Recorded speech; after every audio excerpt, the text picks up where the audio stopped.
Yeah, so I guess that everything goes always back to having the user in the center. Our consumers are there, the real people that creates in the end the demand that the companies fulfill. And the way to be closer is always about data, but specifically, I think that IoT technologies, which could be considered even an extension of pervasive computing, where you can access services from anywhere where you are, having these little devices which are unexpected to be connected to the internet, but they are unexpected to be smart, intelligent, but they are, and they can actually collaborate and do things for you. If you put that together, I can imagine it with a layer of machine learning in which your life could be surrounded of many devices that will know you better than you may imagine you know yourself and can do things for you without you noticing. So maybe with time, people start not to notice that they don't have to lose time with things that they usually do because they are necessary, and they start doing only the things they want to do, so they have more time for maybe be more creative or completing their own personal plan, whatever it is. So I think that bringing the computing to the daily life in these IoT devices with this learning, this knowledge about that can create more services will be one of them. Also, we may see also a blockchain as a way to empower people, technology behind blockchain and its applications, to empower people, to the fact of eliminating this third party being the judge between a transaction may allow us to make more fair systems in which opinions are taken away, in which there are no power concentrated in any place specifically, but it's just the power of the network itself who allows these things to happen. So as I see it, it could be a way, a means to bring back power to people. Yeah, so we had very good conversations. The topics we addressed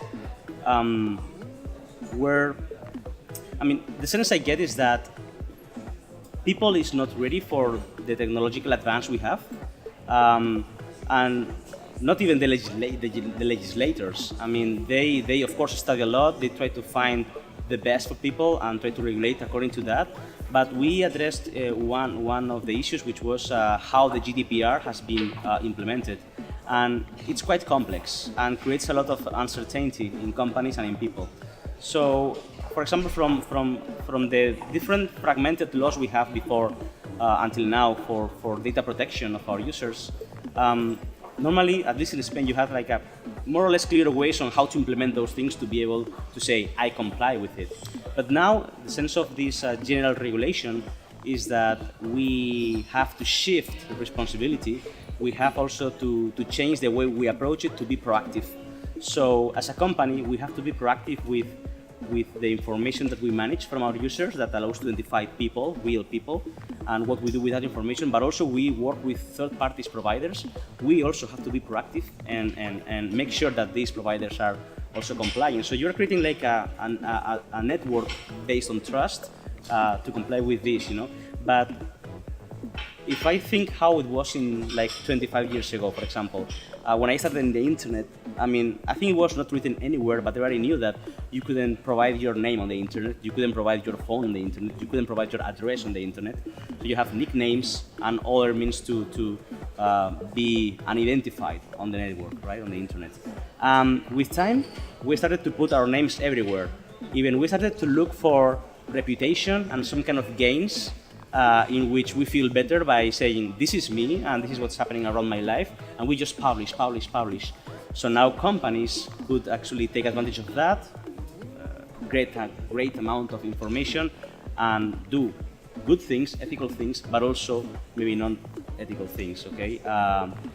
So I think one of the main steps is to teach people from the very basics how science, how computing, how data, what happens when you're using internet, what is the basics of that, so that when you put a name somewhere, what could happen, So it's not a surprise for anybody. I think that now we're having a lot of hype with the GDPR, which is good. I think we are going in the right direction to make people aware of these things. We must do it, and I think we are way ahead of any others in this aspect. But there is a lot of uncertainty because the regulation is written in a way that you don't know if you are really complying or not.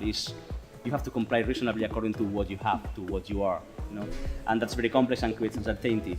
One of them could be, for example, if you're raising investment from outside of the European Union, which is our case, that could create some uncertainty and fear in those investors, because how you prove you are actually complying, what does it mean to be compliant with this law?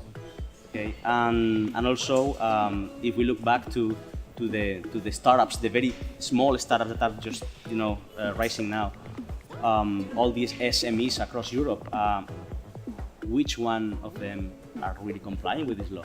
I mean, maybe if we reinforce the law, we could have a situation, because it's very difficult to comply with, and there is a lot of insecurity in that. So we were discussing about these topics, and it was really interesting. So I'm really willing to have more opportunities to come here and talk to these representatives of the Parliament and Commission and the Council, see if we can get further on this and try to find a better understanding between the companies, being startups, being scale-ups, being established companies, and the government, because technology is going super fast, and I think we are always behind in terms of regulation, in terms of education for people.